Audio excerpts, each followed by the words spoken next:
The McAlvany Weekly Commentary, covering monetary, economic, and geopolitical news events. Now, here are Kevin Orrick and David McAlvany.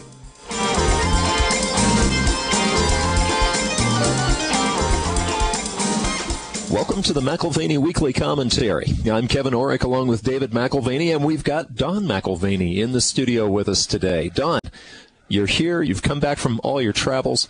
I think one of the things that we're really wanting to hear from you is this. Democracy in the Middle East, is it real? You've got to be joking. Whoever said democracy in the Middle East was real. Oh, President Obama did. There's never been democracy in the Middle East, not in all of history, maybe with the exception of Israel, and we would say that probably will continue to be the case. What is being told us is about how we're going to change the world for democracy in the Middle East by our leaders is not realistic. It's not going to happen. And indeed, it's an excuse for other agenda that I think is probably underway. Well, let's talk about that, because there's obviously a significant backstory. You know, not only have we seen a shift in the balance of power, but I'm not sure that many, whether it's your news media viewers today, are aware of what actually is happening in the Middle East. What they're being told is that it's all positive and it's all for democracy. Maybe you could just give us some of the backstory and look at foreign policy disasters that we've had in the past, whether it was related to Batista, Somoza, the Shah. I mean, this is not the first out of the bag for us. Well, David, the political left, I think certainly in the State Department and elsewhere in our government, has supported leftist groups or actually fundamentalist Muslim groups coming to power going back for 35, 40 years or longer. In fact, going all the way back to almost the end of World War II. We saw this strange thing where in 1959, we had the State Department pull the rug on Batista and help place one Fidel Castro into power. Now, he was a communist, and we wonder why they did that. But that wasn't the only thing. We saw that same State Department pull all the support away from Chiang Kai-shek a little bit earlier in 1949 in the middle of the Chinese Civil War and basically enable the Chinese communists to come to power. That was 1949. And 59, the Castro thing. Then I guess you go on to 1979, where Jimmy Carter pulled the rug out from under the Shah of Iran and actually supported, the U.S. government supported the rise of Khomeini to power, fundamentalist Muslims. Not the first or the last time, maybe the first, but not the last time that we've supported fundamentalist Muslims. We also pulled the rug out from under Somoza and helped the Sandinistas to come to power about the same time. We also pulled the rug out from under Ian Smith and the Free Peoples of Rhodesia, now known as Zimbabwe, and our government helped place Robert Mugabe into power. I was there. I saw it happen. You go on and on and on, where the people in our State Department or government have been supporting our enemies and bringing people to power who do not believe in the United States. We supported Arafat and the PLO, and Arafat was very clearly a Soviet asset, had been for many, many years. Now the leftists in our State Department are sympathetic to the Hezbollah in Lebanon and to the radicals down in Gaza. And so why do we see these people supporting people who are totally against American interest, against Western interests? And the answer, David, is that there has been, over the last 25 to 30 years, but especially in recent years, there's been a merger between the interests of the far political left, call them communists, call them Marxists, call them ultra-socialists, of the far political left in Europe, England, and America, and radical Islam. Now, I know many Islamics. I have Muslim friends, but there is also the brand of Islam that is the radical fundamentalist, certainly personified today by the rulers in Iran. And there's been a merger between the common interests. They've found common ground, if you will, between the far political left and the radical fundamentalist. All of this is germane to what's happening in the Middle East today, David.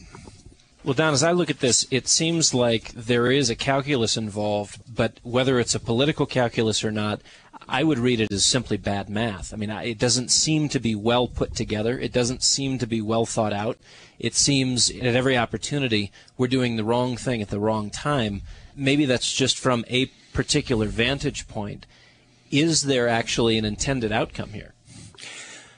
Well, when you see people making the same kind of mistakes over and over and over consistently, and they never make a mistake in our favor, it does make me wonder. Let's go back to the case of the Shah of Iran. There is an incredible book which is now out of print, but if you could get hold of it through Amazon or what have you, get hold of a book called The Shah's Story.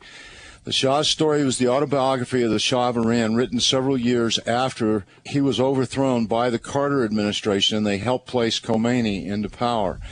And in this book, he gives a strategy, if you will, the pattern of how the American government has undermined its friends and helped put its enemies into power. And they've supported in the years before these popular revolts, like we've just seen in Egypt and Tunisia, and what we're seeing now in Libya, Yemen, Syria, Bahrain, and God forbid one's coming, we are afraid, in Saudi Arabia.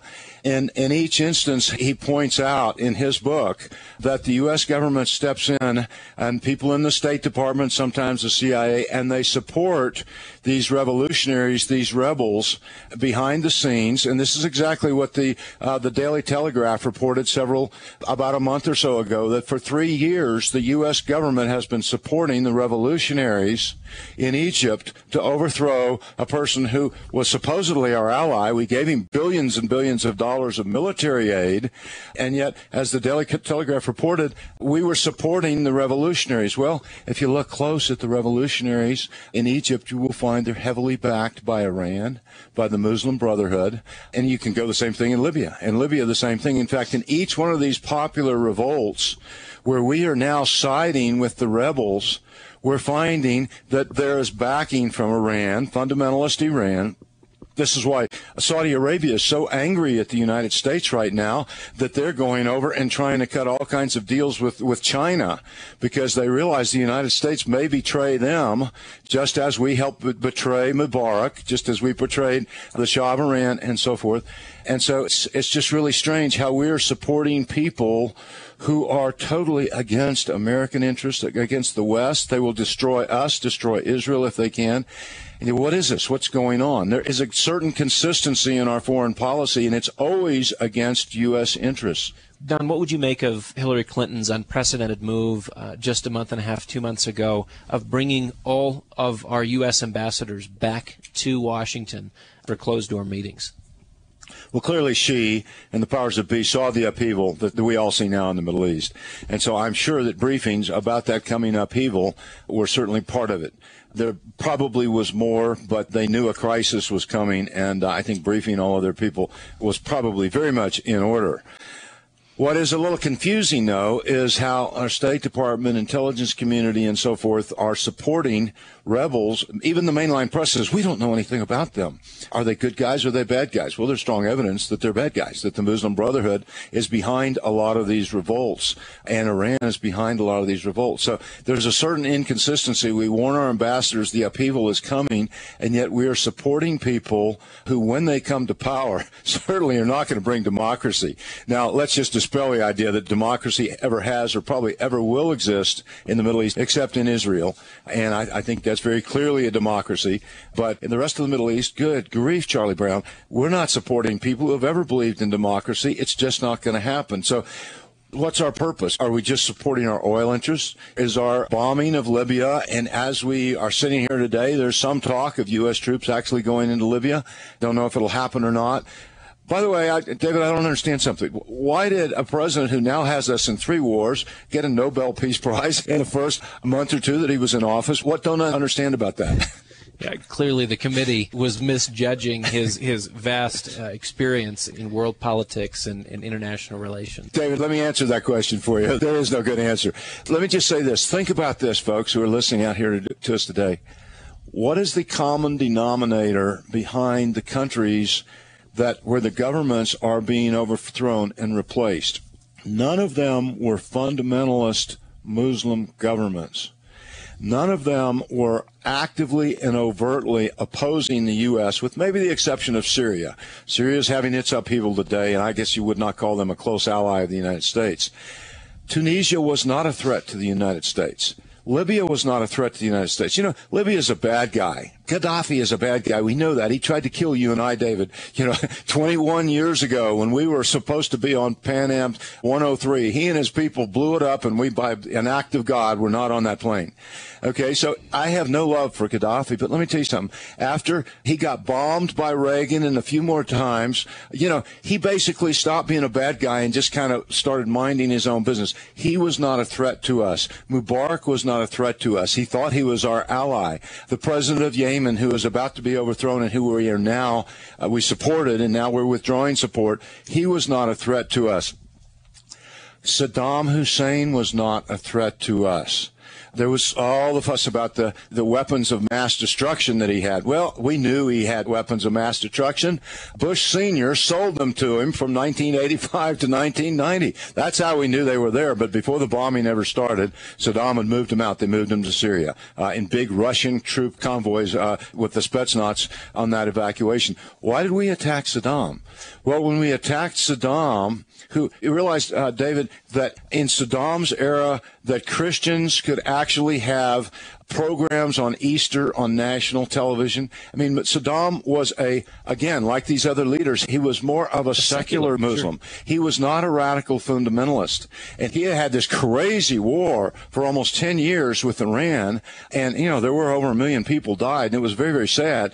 But he was a buffer to stop the Iranian fundamentalists, who are the new rising superpower in the Middle East and want to take over everything, including Saudi Arabia. He was that buffer, and we removed him. So the people that we have withdrawn support from, and in fact have been helping their opposition, in every case, they're not fundamentalists. They have not been attacking American interests. And now the people who are coming in are fundamentalists and are attacking American interests. What's wrong with that? So let me just see if I understand kind of the backdrop here, because we've had our monetary policy and the central bankers from around the world following suit, creating a tremendous amount of liquidity that's driving the price of commodities up on a global basis. And our stock market, by the way. And so you see people setting themselves on fire in Tunisia and in Egypt. And what started actually as protests related to the rising costs of food then snowballed into something else. I guess what you're describing is an opportunistic move on the part of the Shiite groups sponsored and funded through Iran to drive this energy towards a particular goal, and that particular goal includes Saudi Arabia. Sure. Yeah, I want to back up and say many of the people, the great majority of the people out in the streets demonstrating, they do want freedom. They do want freedom. Well, they want more bread. They want more food, and they want to be able to get it at affordable prices. So, sure, there were a lot of people who hit the streets who just wanted a new regime and a better life. But, of course, the fundamentalists came in and have been taking over this. The radicals have taken it over in each and every one of these countries. Now, what has been the trigger? I mean, this goes back to our monetary policy. The Fed is creating trillions of dollars. We know that, out of thin air. That is creating a global inflation. Okay, this global inflation is driving food prices up. Now, there's other reasons why food prices are going up, because of droughts and famines and floods and so forth. But food prices are going up. They're being exacerbated by our Federal Reserve. Then oil prices are going up, and they're now being exacerbated by the upheaval in the Middle East. And so all of these things are working together. In my recent newsletter, I entitled it, "The World in Turmoil, Surviving in the Perfect Storm." Good grief. I mean, you got the earthquakes and the tsunamis and the potential nuclear meltdown, going on in Japan, which is causing waves in the financial markets. You've got upheaval spreading throughout the Middle East. By the way, before you moved to the Middle East, what were you doing flying through the Narita airport just a few weeks ago? Well, it wasn't the Narita airport. It was the other airport, and it was in Tokyo. And if I look like I'm glowing here now, it's not because I'm talking so fast and this room is hot. I was only there for 2 hours, and it was because I couldn't change my plane. Okay. How about the Middle East? There is this perfect storm that's developing all over the world, David. And I know you guys have talked about this in earlier programs. All of these things are hitting at the same time. I'm not saying that our Federal Reserve, by printing trillions of dollars and pushing all prices in the world up, triggered these crises, but they were triggered by food riots. Now they've spread into something that's quite different because other people have come in and harnessed the energy that was out in the streets. You've got the sovereign debt crisis in Europe with Portugal on the edge now, and that thing is not going away. You've got the potential of just a hyperinflation with our Fed printing money like there's no tomorrow. And, I guess the only good news I can find is gold just hit $14.75 and silver just hit $41, $42. And so I guess people who maybe took our advice are doing well from that. But, we are living in a world of a lot of turbulence, and a lot of conflicts are coming together at one time. I didn't want to go too far away from the Middle East, but let me say this, David. If there's a revolution that breaks out, a Shiite-backed, Iranian-backed revolution breaks out in Saudi Arabia, you'll see $200 a barrel oil, and you'll see it literally overnight. We'll go through 150 and 175 so fast you can't believe it. If the royal family should be overthrown, and they are targeted by the Iranian Shiite fundamentalist government, if they should be overthrown, you could see $250 to $300 a barrel oil. Now, you look at what that does to food prices, global inflation, and a very shaky world financial system. So, what's interesting is that if the U.S. is not going to be the security backstop, the paid interest, if you will, to be the bodyguard there in Saudi Arabia, and the new arrangement is either between the Chinese or the Russians, maybe the Shiite revolution can't and won't occur. But what you'll find, instead of F-16 fighters sitting there on the tarmacs protecting the royal family, what if it's MiGs this time around? Really what we're talking about, not only in the shift of balance of power, we may see stability in the Middle East, but we somehow get written out of the script. And it's just one more theme that we have in terms of the dollar, the U.S. Treasury market, and the U.S. capital markets taking a step down as others move forward. Listen, if there is a crack in the dam, that pressure will find its way through. So that's essentially what we have, the burgeoning dollars being collected in China, the burgeoning interest by Putin and his crowd in Russia. If they can find weakness in our foreign policy, you better well believe they'll take advantage of it. Well, David, I just came back from Asia, and I spend about 6 months a year out in Asia, and you've heard me saying, I've written in my newsletter many times, the wave of the future is Asia.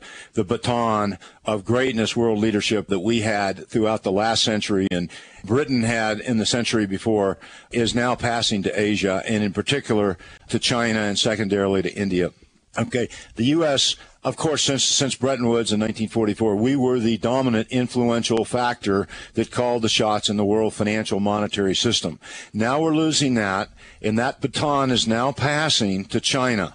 China's openly talking about how they want a gold-backed reserve currency that will be their currency, maybe a basket of currencies first and so forth. So America is losing its influence as the dominant world power in the world financial monetary system, as these people who are out of their minds in our Fed are printing money by the trillions, intentionally destroying the dollar, and everybody in the world sees it.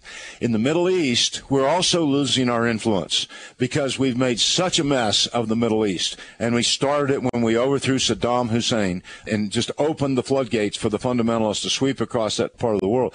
So we're losing our influence there. So whose influence is filling the power vacuum financially, monetarily, politically, geopolitically, and militarily that America is leaving? Now, militarily, we're still out there because we're going bankrupt as a country. We'll start pulling back in the next couple of years militarily as well.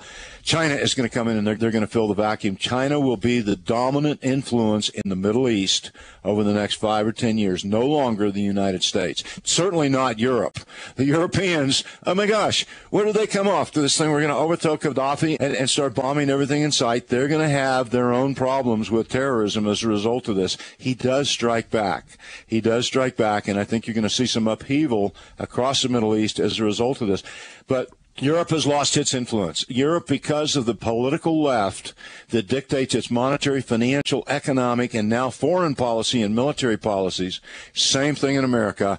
Europe and America are losing our influence all over the world, and the Chinese are coming in and filling that vacuum. Well, what we might disagree about is the rate of decay in terms of the U.S. and how long we maintain reserve currency status. They've got a banking system which rivals ours in terms of largesse, bad loans, etc. Looks a lot like where we were in 2006, 2007, on the cusp of financial disaster. But they have become what the U.S. was even by 1925, which was a massive producer of things. We were the world's massive producer of things. They are today the world's massive producer of things. transition. Including a massive new military machine that within 5 to 10 years will pass our own. I'll tell you what, David, we'll have to agree to disagree on this one, but I will bet you a steak dinner at Ruth Chris in your city of choice anywhere in the world, a Ruth Chris steak dinner, that within 5 to 10 years they will be the dominant financial economic power, and that they may have the world reserve currency. They will at least be part of the basket of currencies, which will include gold and the dollar, which I think will emerge in the next 2 or 3 years. But 5 to 10 years out, I think they will be working to supplant that basket of currencies. Will be history as far as the reserve currency. So we'll just bet a steak dinner on that. We'll see. And I hope you're right and I'm wrong. I'll pay. Be glad to pay. If it was 25 years, I'd make the bet clearly and solidly. We'll take the bet anyways. 5 to 10 years, we'll see where we're at. This is going to be an interesting time, certainly one of transition. I mean, we're having to adjust, and I think the man on the street is having to adjust to a new reality. Certainly higher oil prices are a shot across the bow in terms of families putting their heads together and starting to budget differently, whether it is travel, whether it is even something as simple as groceries. But things are going to be costing more and more. The great deflationary impact of importing goods from China and having their currency pegged to ours has been one of the key components that has allowed the inflation generated by the Fed for the last 30 years to go unnoticed. Because while we were earning not what we could have been earning, we still were able to buy these manufactured goods at discount prices because of an undervalued currency. If they do let go of their currency and let it revalue, you're going to see inflation, God forbid, even at Walmart. And that's, I think, that'd be horrible. What people have to adjust to is that what does life look like when you have to live on half? And we're not saying people in America are taking a pay cut. We're just saying that your dollars don't go as far by up to 50%. So what does it look like for Americans to live on half? And a part of that is a realignment in China, as you suggest. A part of that is the greatest input cost into any economy around the world, oil, being at a sustained high level. And frankly, 150 doesn't do it. 150, 200, those are prices that become critical and are destructive. But $90 to $100 a barrel, if we just slip back to those and maintain those levels, those are equally devastating to people who are having a hard time making ends meet and have not seen their income rise with inflation. Well, David, bringing it back to home, we are seeing the destruction of the middle class. Whether this was planned or just the stupidity of our financial political leaders, it is happening. And the middle class is going broke rapidly as their home values diminish, as their paychecks buy less and less, as their real income, inflation-adjusted income goes down. And you're seeing a whole paradigm shift where America is no longer to be a wealthy country. Our jobs have been shipped by the tens of millions abroad. I called yesterday to finalize an air ticket out to Hawaii, and it was a mileage plus, so it was free. It was really great. And I've talked to this young man, and I said, "How is the weather over in Manila?" He said, "Oh, how did you know?" "No, the weather's really great." So I talked with this young man from the Philippines who was booking my United Airlines ticket, and this is the whole deal. We've shipped all these jobs, tens of millions, out of the United States. So there will not be an employment recovery. Without an employment recovery, how can we ever get back to a really strong economy? So Americans are going to have to learn to live on less. We're going to have to, in some ways, it'll be good. But I think, I'm reminded in the movie Rocky III when Clubber Lang, who was the big mean guy who was the champion, was about to fight Rocky. The commentator asked him, he said, "What is your prediction? What is your prediction, Mr. Lang?" And he just looked at him and he said, "Pain, pain." And that's what's coming. Pain is coming for all of us in this country. And what I'm seeing is in Europe, in the UK, and in much of the world, probably less so in Asia. But pain is coming as a result of this perfect storm of all these things that are converging right now together. Well, it's our hope that our listeners and our clients alike will keep clear heads and stay informed and make the wisest possible decision in these challenging times. Well, Don, thanks for joining us today. And, I wanted to mention your April letter, the McAlvany Intelligence Advisor, was especially good. Is that something that you would offer to the listeners? Absolutely, Kevin. It's entitled "The World in Turmoil, Surviving in the Perfect Storm," and it talks about the Middle East ablaze and the whole sea change in the world balance of power and the potential for problems in the derivatives market and how gold and silver should react in this perfect storm storm that's developing, and then some practical ideas as to what to do to kind of survive. So we'd love to share this with people. We'd love to send it out for free if you'll call us at 1-800-525-9556. That's 1-800-525-9556.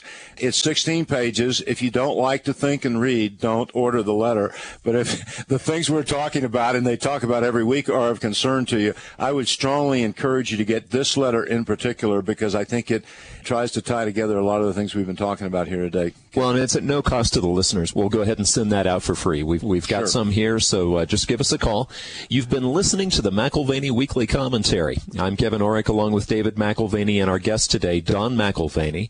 You can find us at McAlvany.com. That's McAlvany.com. Or, as we said, give us a call at 800-525-9556.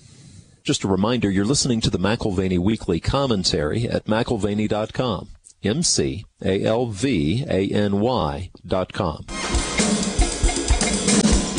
This has been the McAlvany Weekly Commentary. The views expressed should not be considered to be a solicitation or a recommendation for your investment portfolio. You should consult a professional financial advisor to assess your suitability for risk and investment. Join us again next week for a new edition of the McAlvany Weekly Commentary.